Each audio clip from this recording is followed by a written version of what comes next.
but there's always a part of the population that wants to keep their heads in the sand about everything, and they don't want to know anything, they don't want to hear it, they poo-poo the whole thing, and it's really sad that those people keep their heads in the sand, I guess. Right, Wally?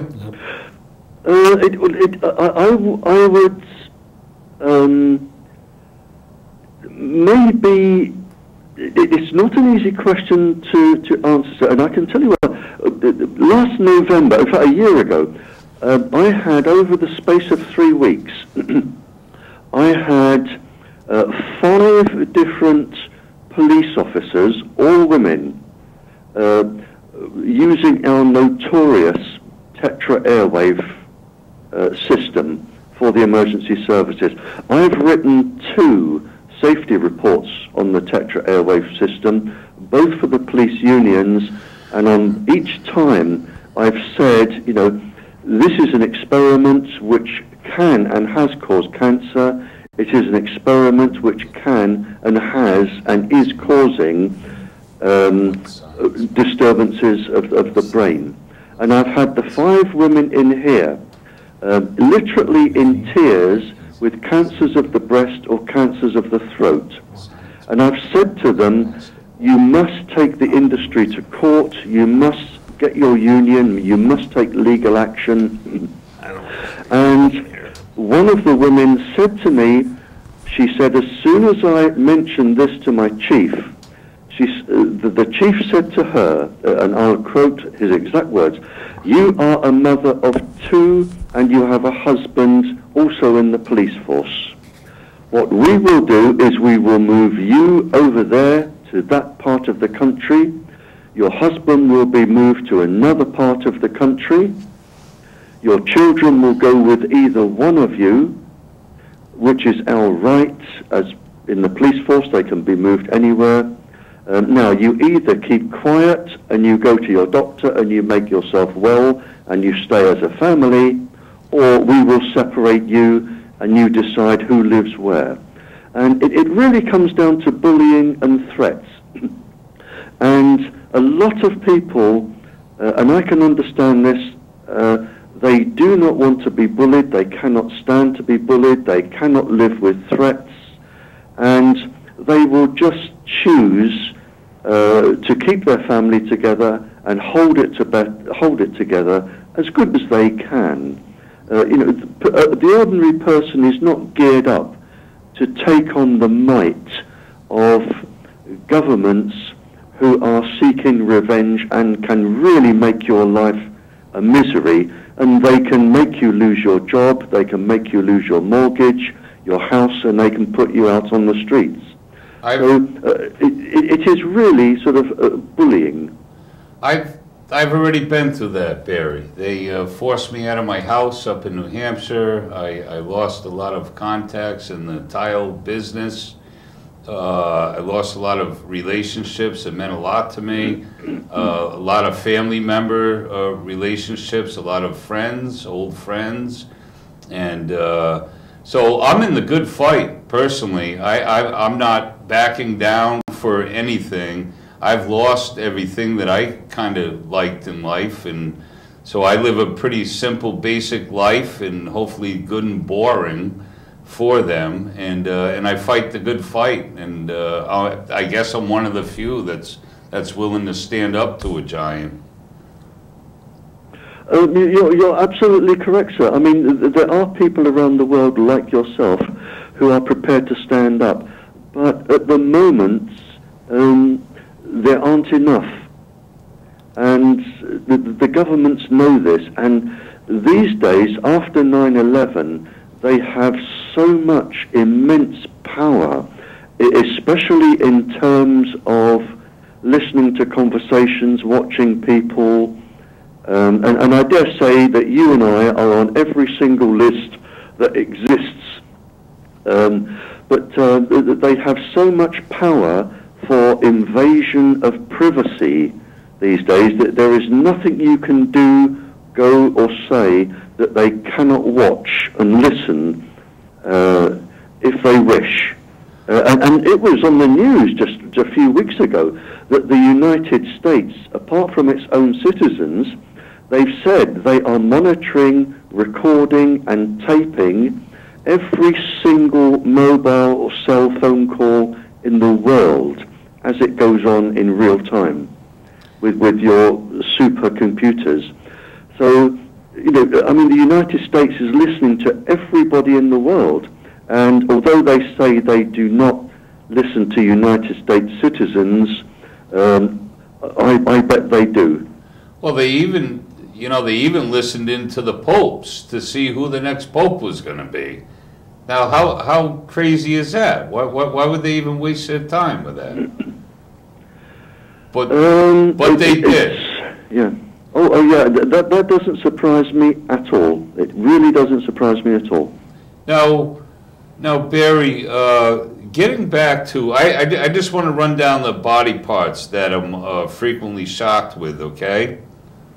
My eyebrow, my left eye, my rectum, the testicles, my mustache, little toe, the heel, my heels, my armpits, and my back, and then one more spot just below my lower lip, right in the middle. They seem to like to hit me there. Now, does that bring up any sequence of anything or anything to you? Well, yes, sir. I mean, your sense organs, which virtually all of the ticklish parts or sensitive parts of your body you've mentioned there, your sense organs, I'll put this very crudely, they have a programmed leak where they produce chemicals which allow the sense organs to work, and you can feel somebody stroking you, you can feel a little bit of pain, and your body knows how to react. Now, when you are exposed to microwaves, what you have is a magnification of this leak, or uncontrolled leak. So, although it's not happening in real life, you feel as if you are burning. You feel as if people are sticking pins in you. You feel incredibly itchy. You hear things. Your taste is funny. Where a single hair would just sort of tickle if you touched it, now it's painful, almost like shingles. So what you can cause with this particular group of senses is a really magnified effect, and although everyone might be looking at you thinking, what's wrong, you know, that there's nothing going on here, you could be burning or in so much pain, and it can be a delayed action as well. Depends on the intensity. It can be a delayed action, like if you've been sunbathing and then you go in and you sit down and all of a sudden your skin is too sore to touch. So it's a very skillful form of irradiation on a person. But I mean, basically that's what's happening, is they are causing your sense organs to go into overload, rather like when I said with the brain chemicals, you can force them to go into overload, and you can make a person do what they wouldn't ordinarily do. Now should I be, what type of sicknesses am I looking at or should be planning on having appear in my life with this microwave, with the radiation in my body? Well, to be honest, there are 4,500 different systems in your body which can be attacked. So it's a combination of attacking all the body parts.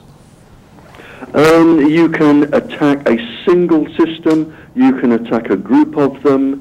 For instance, you could go just for the endocrine glands, which would mess up all of your hormones. You could go for the skin, you could go for the ocular system, the eyes, you could go just for the ears. You could go directly to the heart, the liver, the kidneys. Each part of the body has its own resonant frequency. You have a cyclotronic resonant frequency and a circadian resonant frequency. And each part of the body vibrates, even the organs, they all have their own resonant frequencies. And depending on the pulse frequency that you put into the body, you then affect that part of the brain, that part of the organ, that part of the nerve, that part of the skin. And this is why people are being experimented on or targeted. Because although the list today, when I was collecting lists from spies in the Cold War, my list was about 50. I had about 50 different frequencies that could cause, 60-odd neurological and physiological changes. The list today, I am told, is around 600 different frequencies and still growing.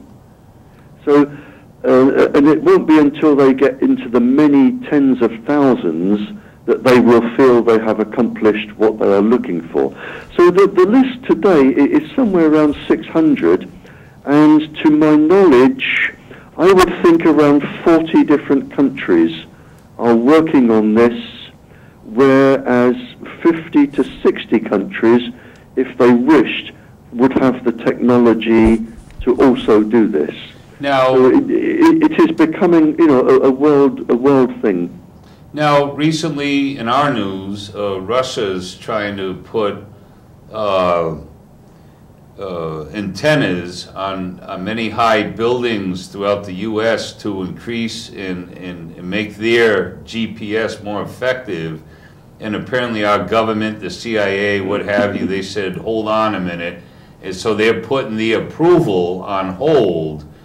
And to me, knowing all this about the microwaves and everything, what are your thoughts on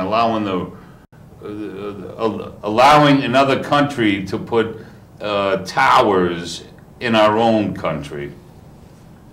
I'm going to be very non-committal here, sir, and not pick on a single country. But I wouldn't if I were in one country, the last thing I would do is let another country come in and put transmitters up. And I can tell you why. Because up to 40 different countries are usually involved in the manufacture of these chips.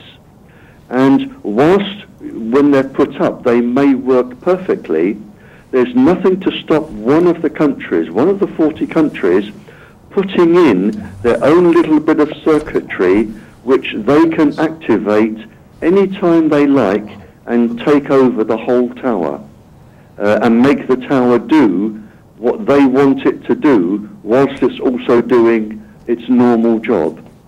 So personally I wouldn't have it, and you would certainly, if another country were putting up towers in a separate country, you would certainly need many safeguards. Yeah, I would think so. When I first heard of that, I instantly thought that is the most stupidest thing. But our government's like... it is because it also involves germ warfare. And this is no secret, it's been on the internet. And when I go to conferences, scientists talk quite openly that if you can affect human cells and animal cells and plant cells with microwaves, you can certainly affect bacterium. I mean, they're cells. And bacterium can carry viruses. And if you can change human cells, you can change bacterial cells. Now, anyone with two brain cells that are working next to each other can soon work out that if you're putting towers up in somebody else's country and you want to, for instance, if you want to bring total economic ruin to that country, all you need to do is introduce a bacterium or a virus which is susceptible to a particular micro